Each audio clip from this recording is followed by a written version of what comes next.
Hello, friends. Robert Bevan here, author of the Caverns and Creatures series of comedy, fantasy novels, and short stories. With me is Sam West, and we're going to be talking about the spell Acid Arrow. Ah, my brief glance at this spell made it seem kind of cool until I saw that it was level 2. I thought it was a cantrip initially, but no. This means serious business. Oh, it's supposed to. This spell is a joke. This spell is horrible. This spell is horrendous.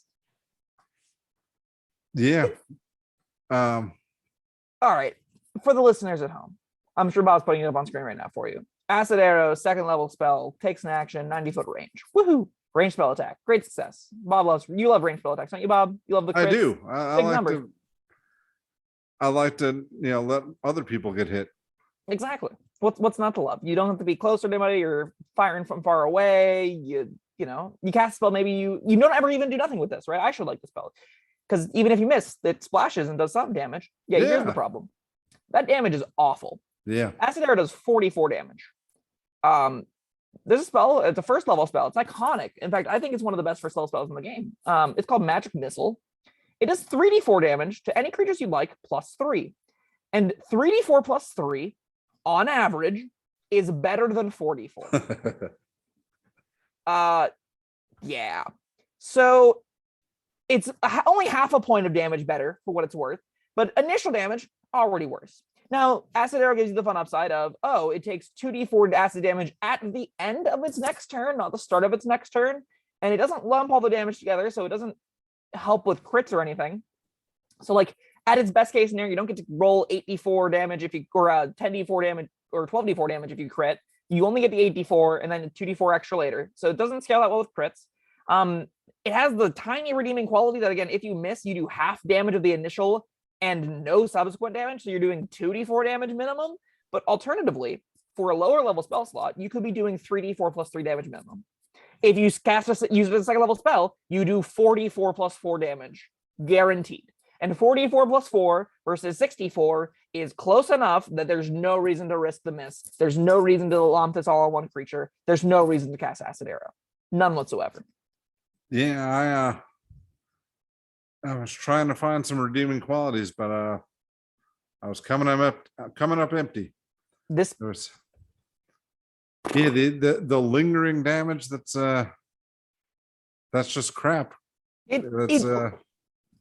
If let's say you cast this, right, and the creature has 64 worth of hit points left, right, you've cast a spell that's going to do 44 damage, give them a turn, and then kill them. It doesn't do it at the beginning of their turn. It just lumps it at the end of their turn, which just makes it so it's mainly just a downside. Because if it just did 64 damage for a spell attack roll, we have 66 damage in spell attack rolls on a spell already. It's called Scorching Ray. You get 3 2d6 balls that you can shoot at people. That is more damage than this, all front-loaded over 3 different attacks, which means you're mitigating the downside of missing substantially. This does less damage than that, does it split up in weird ways, and has awful scaling because they're using d4s as dice. This could be doing 8d4 damage up front, and I'd still be like, yeah, okay, I guess it's fine. It's doing half of the damage I think it should be doing for it to be considered a reasonable spell. That is how bad Acid Arrow is. Yeah, the only way I could see this being usable at all is if something was vulnerable to acid. But if you're fighting a troll with this, then I hope you got something better than Acid Arrow to fight with. And again, I've talked about this at length. There just aren't any creatures, there aren't many creatures in this game. There are so few that have vulnerability to damage types. Yeah. And even if they were, you could be doing 48 damage with a chromatic orb. So a spell that's whole shtick is doing varying damage types. That's out true. Damages this. That's pathetic. I can't believe they released this. That's how bad of a spell this is. You should never cast this. Unless for some reason you have to have the specifically arrow fantasy and it specifically being acid. No, don't put this on your character sheets. Whoever Melf was that is more specific a case than my vulnerable to acid damage. Yeah. And again, if that's the case, just at least learn chromatic orb so you're targeting different vulnerabilities down the road, right? Yeah.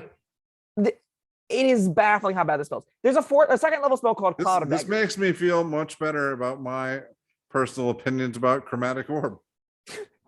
That's how bad this is. Yeah. You know I don't like that spell, and this is just leagues worse than it.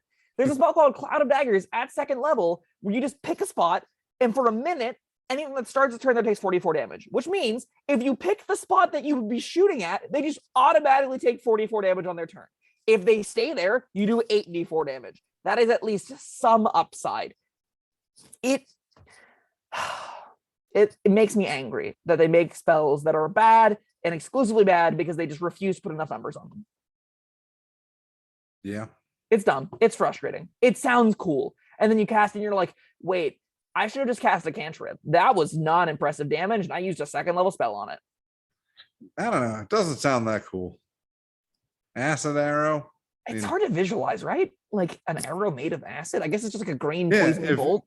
Like one of those Marvel, if you had like purple acid loaded in the tip of a real arrow, that's kind of cool. Yeah, then we're doing some Hawkeye stuff with some explosive arrows or something. Maybe you're the arcane archer doing that fantasy. That could be nifty. An arrow that is acid. It's just a streak of acid. Acid splash hits 2 targets. But if you acid damage, it's not good. It's only d6s. But if you got to use so much imagination to level up to Hawkeye, though. Excellent point.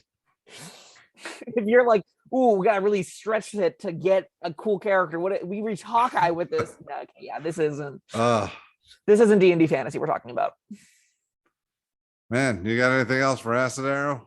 I mean, you shouldn't cast it out the gate, but also don't upcast it, obviously.